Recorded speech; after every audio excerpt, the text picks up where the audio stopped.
Good morning students. बच्चों, आज हम लोग कक्षा 10 विज्ञान विषय में बायोलॉजी पोर्शन के अंतर्गत रुधिर परिसंचरण तंत्र के बारे में अध्ययन करेंगे। अब तक हम लोग पढ़ चुके हैं कि मनुष्य का जो रुधिर परिसंचरण तंत्र होता है वह 3 अंगों से मिलकर बना होता है: रुधिर, हृदय और रुधिर वाहिनियां। रुधिर ये परिसंचरण माध्यम होता है, हृदय परिसंचरण जो पंपिंग ऑर्गन्स होता है, पंपिंग अंग होता है, और रुधिर वाहिनियां ये वो पाइप होते हैं जिससे होकर ब्लड बहता है।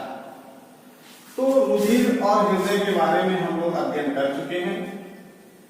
आज जो तीसरा इसका भाग है, रुधिर वाहिनियों के बारे में अध्ययन करेंगे। रुधिर वाहिनियां,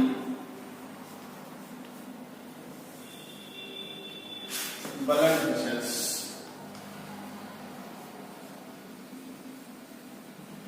देखो बच्चों, ये रुधिर वाहिनियां क्या होती है, बहुत आसानी से समझ सकते हैं कि रुधिर एक तरल संयोजी ऊतक है जो बहता है, माध्यम है। रुधिर से होकर के ही जो विभिन्न तरह के शरीर में पदार्थ होते हैं उनका परिवहन एक भाग से दूसरे भाग में होता है। तो रुधिर को फेंकने के लिए, उसको बहाने के लिए हृदय एक पंपिंग ऑर्गन्स का काम करता है, एक पंपिंग अंग का काम करता है और रुधिर को फेंकता है। तो रुधिर जब एक जगह से दूसरे जगह जाता है, रुधिर जिस पाइप से होकर बहता है, बहुत आसान है। रुधिर वाहिनी का मतलब जिससे होकर, जिन पाइप से होकर रुधिर शरीर में एक जगह से दूसरी जगह बहता है। यानी हृदय आपके वक्षगुहा में है, यहाँ से ब्लड को पैर के नाखून की कोशिका तक जाना है, तो जिससे हो वहां ब्लड जब फेंकेगा हृदय, तो जिससे होकर हृदय फ्लो करता है, उन सबको एक साथ मिलाकर रुधिर वाहिनियां कहा जाता है। ये जो रुधिर वाहिनियां होती हैं बच्चों, ये 3 तरह की होती हैं। एक होता है धमनी, या इसको धमनियां कहते हैं, आर्टरी।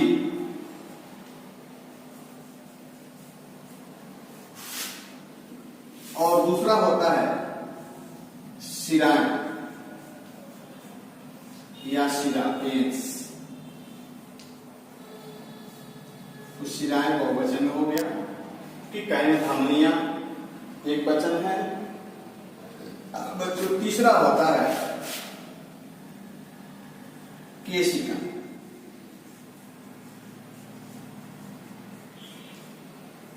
केशिकाएं, इसको ब्लड कैपिलरीज कहते हैं। ये 3 तरह के रुधिर वाहिनियां हमारी कोशिकाओं में ऊतक होते हैं उसमें और अंगों में मिलाकर रहती हैं। तो धमनी नाम बस ब्लड फ्लो होने, ब्लड की क्वालिटी और उसकी दिशा के आधार पर इसके नाम से आसानी से पहचान सकते हैं। धमनी कौन सी पाइप होती है, शिराएं किसको कहते हैं, और कोश केशिकाएं किसको कहते हैं। बच्चों, धमनी किसको कहा जाता है कि जो रुधिर वाहिनी रक्त को हृदय से, हार्ट से शरीर के विभिन्न भागों में लेके जाती है। यानी हृदय से रक्त को शरीर के विभिन्न भागों में ले जाने वाली जो भी रुधिर वाहिनियां होती हैं उनको धमनी कहा जाता है। और शिराएं, जो रुधिर वाहिनियां शरीर के विभिन्न अंगों से रक्त को हृदय में वापस लाती हैं, उनको शिराएं कहा जाता है। और तीसरा होता है केशिकाएं। केशिकाएं का मतलब यह है कि कोशिका ऊतक में, कोशिकाओं के बीच में, केशिका मतलब बारीक, बिल्कुल कैपिलरीज हैं, बिल्कुल बारीक पाइप होते हैं। तो उस ऊतक के अंदर अंगों में, अंग जो है ऊतक से बने होते हैं और ऊतक कोशिकाओं से बने होते हैं। ऊतक के अंदर धमनियों का अंतिम सिरा और शिराओं का अंतिम सिरा बिल्कुल जालनुमा रचना में टूट जाते हैं और उन्हीं जालीय रचना को जो ऊतक में होते हैं उनको केशिकाएं कहा जाता है। यानी कोशिका के बीच में उत्तक में जो रुधिर वाहिनियां होंगी वह धमनी और शिरा से मिलकर बनती हैं, उनका तीसरा नाम पड़ जाता है केशिकाएं। इन दोनों का मिलने का जगह ये केशिकाएं हो गई, धमनी और शिराएं।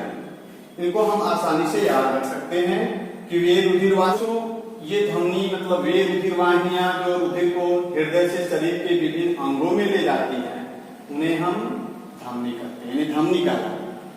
शिरा जो होता है यह भी रुधिर वाहिनी होती है, शिराएं भी होती है, वे रुधिर वाहिनी। ये तो बहुत आसान है कि जिस रुधिर वाहिनी के द्वारा रक्त हृदय से शरीर के विभिन्न भागों में जाता है, जहां से रक्त हृदय से बाहर निकलेगा वो धमनी कहलाएगी, और जिसके द्वारा रक्त हृदय में आएगा वो शिरा कहलाएगा। एक सामान्य बात है कि जो भी धमनी होती हैं, अधिकांश धमनियों में, लगभग सभी धमनियों में कुछ धमनी को छोड़ करके शुद्ध रक्त बहता है। हृदय से शुद्ध रक्त जो है शरीर के विभिन्न अंगों में फेंका जाता है। शुद्ध रक्त से तात्पर्य जिस रक्त में ऑक्सीजनेटेड यानी ऑक्सीजन की मात्रा अधिक होती है वो शुद्ध रक्त होता है। तो रक्त शरीर में शुद्ध कहाँ होता है? फेफड़े के अंदर। तो सभी धमनियों में सिर्फ एक धमनी का नाम है, अपवाद के रूप में याद रखना, उसको हम पल्मोनरी धमनी कहते हैं। यानी पल्मोनरी धमनी फुफ्फुस धमनी, जो धमनी हृदय से रक्त को फेफड़े में लेके जाती है उनको फुफ्फुस धमनी या पल्मोनरी धमनी कहते हैं, को छोड़कर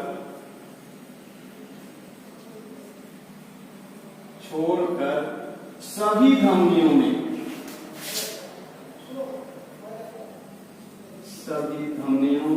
में शुद्ध रक्त बहता है। ये बात एक है, शुद्ध रक्त बहता है।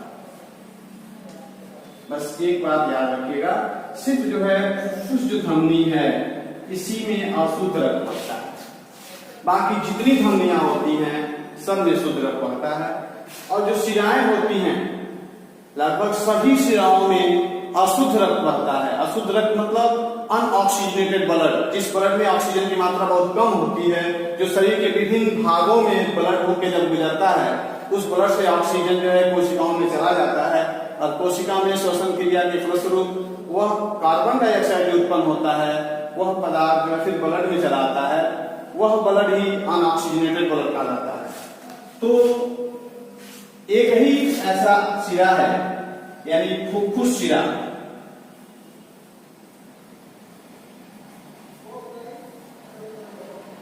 फुफ्फुस शिराएं दो होती है, दोनों फेफड़े को छोड़कर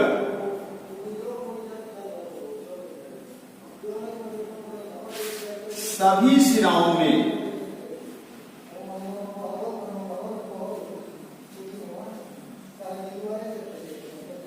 अशुद्ध रक्त।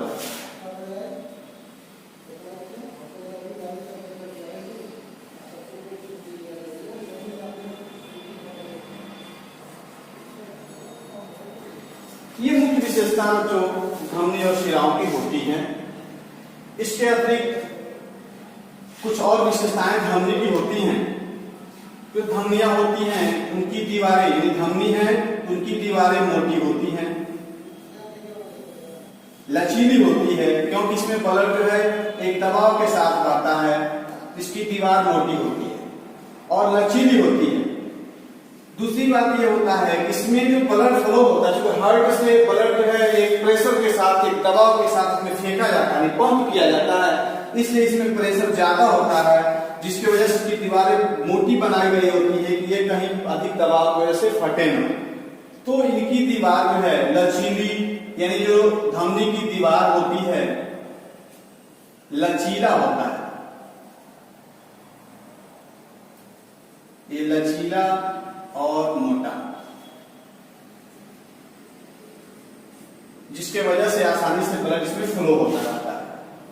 दोस्तों जो शिराएं होती हैं बच्चों, जो शिराएं होती हैं, तो शिराओं के जो दीवार होते हैं वो पतले होते हैं और कोमल होते हैं, और कहीं कहीं पे इसमें जो है शिराओं में छोटे छोटे नोड्स होते हैं, गांठें होती हैं, यानी इसमें छोटे छोटे नोड्स होते हैं, इसको हम कपाट भी कह सकते हैं।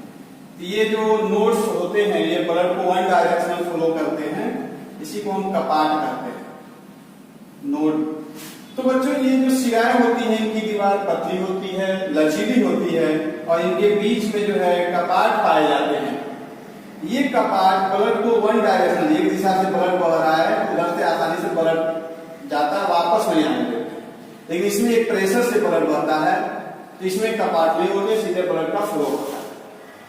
तीसरी तरह ये जो धमनियां होती हैं, शरीर क्या आपके शरीर है जिसके सतह पर जो गहराई में मांसपेशियों के अंदर ये गहराई में स्थित होती है, लेकिन जो ये शिराएं होती है, आप शिराएं देख हाथ के ऊपर जो ये दिखाई दे रही है, ये सब शिराएं होती हैं, जिसमें ब्लड इधर से इधर चढ़ना है, हार्ट में पहुंचना है। इधर से ब्लड इधर जाने के लिए ये जो है कोई प्रेशर यहाँ नहीं बन रहा है, लेकिन एक जो है इसमें छोटे छोटे जगह पे छोटी छोटी कपाट नोट्स होते हैं, जिससे ब्लड आसानी से ऊपर जाता है, नीचे जल्दी नहीं मिल सकता है, और ये ब्लड धीरे धीरे कर करके फिर आपके हृदय में जाके मिलता है शिराओं के द्वारा। ये जो ऊपरी सतह पे जो होती है सब शिराएं होती हैं, और जिसमें धड़कन के साथ प्रेशर के साथ ब्लड बढ़ता है वो धमनियां होती हैं।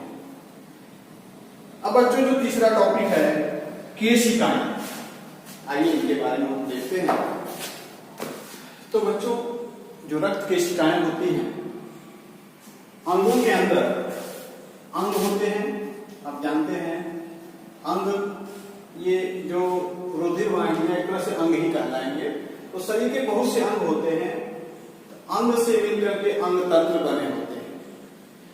तो अंग में जो होता है उत्तक होते हैं, उत्तक, और उत्तक बना होता है कोशिकाओं से, कोशिकाएं होती हैं।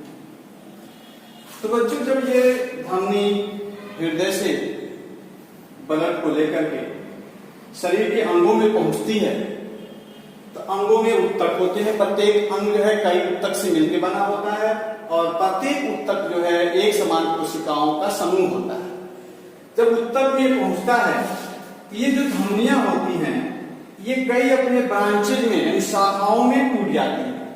हम एक उत्तक के भाग का बात कर रहे हैं, इसमें ये बहुत सी कोशिकाओं की जगह है जिसमें कोशिकाएं होती है, सब कोशिका है।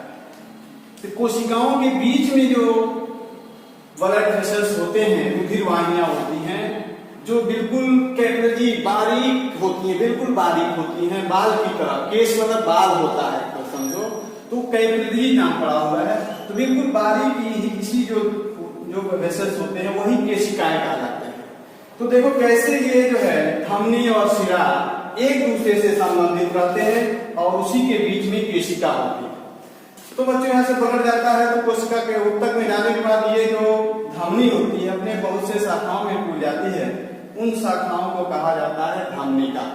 यानी धमनी बटी ब्रांचेज में अपने शाखाओं में, उनको धमनिका कहेंगे। ये धमनिकाएं कोशिका के बीच में बहुत से बारीक और छोटे छोटे ब्रांचेज में बट जाते हैं, उन्हीं ब्रांचेज को केशिका कहते हैं। ये ब्रांचेज में कोशिका से पदार्थों का आसानी से मिश्रण के द्वारा, इसमें कोशिका से जो पदार्थ होते हैं वह ब्लड में चले जाते हैं, और ब्लड में जो पदार्थ होते हैं वो कोशिका में चले जाते हैं। आसानी से मिश्रण की जाती है, क्योंकि जो ब्लड कैपिलरीज की जो दीवार बहुत बारीक होती है, बहुत पतली होती है, जिससे आसानी से मिश्रण क्रिया हो जाती है। तो बच्चों इसी को कैपिलरी कहा जाता है, केशिकाएं कहते हैं। यही केशिकाएं, अब बच्चों यहाँ शुद्ध और अशुद्ध रक्त की बात नहीं रही, यहाँ से शुद्ध रक्त आया जब केशिकाओं में बट गया, रक्त में आदान प्रदान पदार्थों का हो गया कोशिका और उत्तक द्रव के बीच। तो बच्चों ये सब केशिकाएं पुनः एक साथ मिलती हैं और ये शिराकाएं बनाती हैं, और ये शिराकाएं मिलकर के शिरा बन जाती है। यानी धमनी का अंतिम शिरा अनेक शाखाओं में बढ़ करके केशिका बनाते हैं। बच्चों की बात याद रखना, केशिकाएं हमेशा उत्तक में पाई जाती हैं। ये धमनी कोई जरूर उत्तक में हो, एक उत्तक के बाहर भी हो सकती है, केशिका उत्तक में पाई जाएंगी, और ये केशिकाएं पुनः एक साथ मिल जाती हैं, तो एक सिंगल फिर जो है पाइप बना लेती है, जिसको शिरा कहते हैं। एक तरह से जो केशिकाएं होती हैं वो धमनी और शिरा दोनों जहां मिलते हैं, अंत में दोनों के अंतिम सिरे जहां मिलते हैं, तो वो जो जाल बनता है रुधिर वाहिनियों का, उसी को केशिकाएं कहते हैं। इस तरह बच्चों रुधिर वाहिनियां, धमनी, शिराएं और रक्त केशिकाएं 3 तरह की होती हैं। अब बच्चों अधिकतर परीक्षाओं में एक प्रश्न आता है, बोर्ड के कई सारे एग्जाम में ये से प्रश्न आए हैं कि धमनी और शिराओं में अंतर लिखिए। तो अंतर कैसे लिखा जाता है, कुछ इसके पॉइंट्स है जिसको आसानी से हम याद रख करके कभी भी इसके अंतर को लिखा रखने से नहीं आता, समझने से आता है। बस कुछ पॉइंट्स हैं। धमनी क्या कार्य करती है, धमनी में कैसा रक्त बहता है, किस धमनी में अशुद्ध रक्त बहता है, किसमें शुद्ध रक्त बहता है, और यह शरीर के किस भाग में स्थित होती हैं, इनकी आंतरिक जो दीवार की रचना कैसी होती है, यही कुछ पॉइंट याद रखेंगे आसानी से धमनी और शिरा में अंतर आप लिख सकते हैं। बच्चों तो धमनी और शिरा में प्रमुख अंतर यहाँ लिख दिया गया है। कुछ पॉइंट्स आप याद रखेंगे तो आसानी से एग्जाम में अंतर लिख लेंगे। पहला पॉइंट ये है कि ब्लड का फ्लो किसमें किस दिशा में होता है। हृदय से ब्लड किसके द्वारा पैर में पहुंचेगा, अब पैर से ब्लड किसके द्वारा हृदय में, क्योंकि ब्लड शरीर से पंप हृदय के द्वारा पंप तो किया जाता है, लेकिन पंप किया जाता है फिर पीछे से दूसरे साइड से जो है वह हृदय में ब्लड आता रहता है। तो जाने वाले पाइप का क्या नाम है, अब ब्लड लाने वाले का क्या नाम है, तो ये पहले बताया गया था। तो वही चीज यहाँ लिख देना है कि धमनी जैसे जो रुधिर को हृदय से शरीर के अंगों में लेके जाए, और शिराएं क्या करती हैं, शरीर के अंगों से ब्लड को फिर हृदय में लाती है। हाथ से ब्लड को हृदय में जाना है तो शिराओं के द्वारा जाएगा, हृदय से ब्लड को हाथ में आना है धमनी के द्वारा आएगा। दूसरी पॉइंट यह है कि उनके बारे में भी आप पढ़े कि आप देखते होंगे ये आपका ऊपरी जो है ये ब्लड वेसल्स है, इसको अगर दबाएं इसमें कोई दबाव के साथ ब्लड नहीं दिखाई दे रहा, लेकिन एक ऐसी जो है ब्लड की नसें होती हैं जहां दबने पर उसमें आपको धड़कन की आवाज दिखाई देती है, तो जिसमें अधिक दबाव के साथ ब्लड बढ़ता है तो धमनियां होती हैं। तो धमनियों में अधिक दबाव के साथ ब्लड बढ़ता है और शिराओं में जो ब्लड बढ़ता है कम दबाव के साथ बढ़ता है। तीसरा जो इम्पोर्टेंट टॉपिक है इनको याद रखना, क्योंकि इनसे अधिकतर ऑब्जेक्टिव प्रश्न भी बनते हैं और बच्चे कंफ्यूज हो जाते हैं। ये तो दिमाग में बैठ गया कि धमनी में शुद्ध रक्त बढ़ता है और शिराओं में शुद्ध रक्त बढ़ता है, तो एक तो अंतर हो जाएगा कि धमनियों में अधिकांश धमनियों में शुद्ध रक्त बढ़ता है और अधिकांश शिराओं में अशुद्ध रक्त बढ़ता है। शुद्ध से तात्पर्य यहाँ है ऑक्सीकृत ब्लड का, यानी जब ब्लड फेफड़े में जाता है तो वहां जाने के बाद उसमें से ऑक्सीजन हवा से ब्लड में चला जाता है, उसी को ऑक्सीकृत कहा जाता है, शुद्ध रक्त कहा जाता है। तो धमनियों में शुद्ध रक्त बढ़ता है और शिराओं में अशुद्ध रक्त बढ़ता है। लेकिन बच्चों एक टॉपिक यहाँ अपवाद है, इसी अपवाद को याद रखना है। ये कॉम्पिटिटिव क्वेश्चन से बनते हैं, अधिकतर गलतियां होती हैं। यह एक ऐसी धमनी है, सारे धमनियों में शुद्ध रक्त बहता है ये आप जानते हैं, लेकिन एक ऐसी ये धमनी है जिसमें अशुद्ध रक्त बहता है, यानी अनऑक्सीकृत ब्लड बहता है। उस धमनी का नाम है फुफ्फुस धमनी। दोनों फेफड़े में ये धमनियां जाती है हृदय से, हृदय के बाएं निलय से निकल करके ये फुफ्फुस धमनियां फेफड़े में जाती हैं, तो इसमें अशुद्ध रक्त बहता है। बिल्कुल उसी का यहाँ भी है, सभी शिराओं में अधिकतर शिराओं में अशुद्ध रक्त बहता है, लेकिन जो फुफ्फुस शिराएं होती हैं, जो शिराएं फेफड़े से निकल करके हृदय में आती हैं, ये फेफड़े से ऑक्सीकृत रक्त को हृदय में लाती हैं, हृदय के बाएं अलिंद में लाती हैं, तो वह जो है क्या कहलाती हैं, फुफ्फुस शिराएं कहते हैं उसको पल्मोनरी शिरा, इसमें शुद्ध रक्त बहता है। ये इसका अपवाद है। और एक अंतर यहाँ दिखाई दे रहा है कि अभी आप बताएं कि जो धमनियां होती हैं उसकी दीवार के बीच में अधिक दबाव के साथ रक्त को बहना है, उसकी दीवार मोटी हो जाती है और लचीली होती है। शिराओं में की दीवार बहुत पतली होती है। एक चीज और होता है कि धमनियां आपके शरीर के सतह पे स्थित नहीं होती है, शिराएं सतह पे होती हैं, लेकिन धमनियां त्वचा के नीचे मांसपेशियों में अधिक गहराइयों में स्थित होती है। ये भी एक अंतर है। ये बच्चों धमनी और शिरा में अंतर आप आसानी से कुछ पॉइंट याद रखेंगे तो वही बात, दोनों की विशेषता ही अलग अलग लिख दिया जाता है, वही अंतर बन जाता है।